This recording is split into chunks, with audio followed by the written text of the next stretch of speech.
मांडताना मुख्यमंत्री देवेंद्र फडणवीस यांच्यासमोर नेमकी कोणती आव्हानं असतील तेही आपण जाणून घेऊया ग्राफिक्सच्या माध्यमातून। पगार आणि पेन्शनवरचा वाढता 41% अर्थात 3.12 लाख कोटी रुपयांचा खर्च असेल। कर्जाचं व्याज फेडण्यासाठी 10.7% खर्च, वर्षाला 64,659 कोटींचं व्याज राज्याला कर्जावर भरावं लागतं।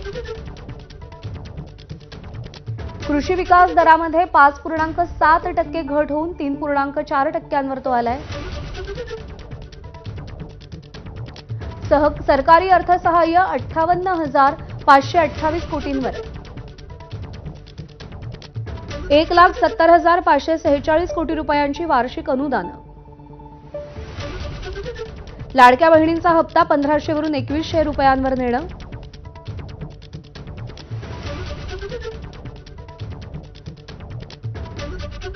तर महाराष्ट्रावरचं कर्ज सातत्यानं वाढतंय। मागच्या 12 वर्षात कर्जात तिपटीहून अधिक वाढ झाली आहे।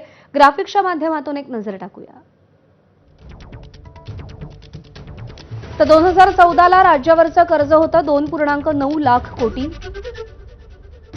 2022 मध्ये ते कर्ज झालं 6.19 लाख कोटी।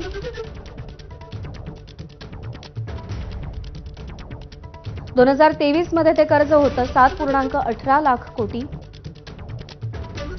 तर 2024 मध्ये ते कर्ज होतं 8.39 लाख कोटी।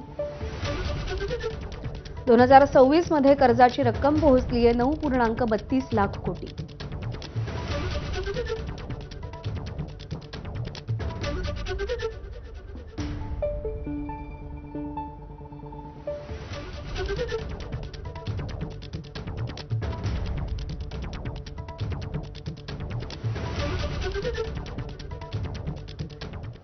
दरम्यान आजचा अर्थसंकल्प हा अजितदादांशिवाय असल्यामुळे राष्ट्रवादीच्या नेत्यांना अश्रू अनावर झाले, तर काहींनी अजित पवारांच्या आठवणीही सांगितल्या। अजितदादांशिवाय अर्थसंकल्प ही कल्पनाच असह्य होणारी आहे। म्हणजे त्या अर्थसंकल्पाला सुद्धा काही अर्थ आहे की नाही असं वाटायला लागलं। शेवटी काळाच्या पुढे कोणाचं काही चालत नाही, पण दादांचं आज या सभागृहात अर्थसंकल्प मांडायला नसणं, मला असं वाटते याच्यापेक्षा वाईट क्षण महाराष्ट्रासाठी दुसरा कोणता असू शकत नाही।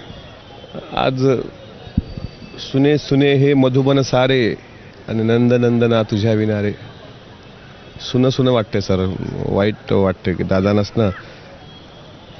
दादा हयात असते तर त्याने 12वा अर्थसंकल्प आपल्या राज्याचा मांडला असता आणि 2 अर्थसंकल्प झाले असते तर या राज्यात बॅरिस्टर शेषराव वानखेडेंचा रेकॉर्ड त्यांनी मोडला असता।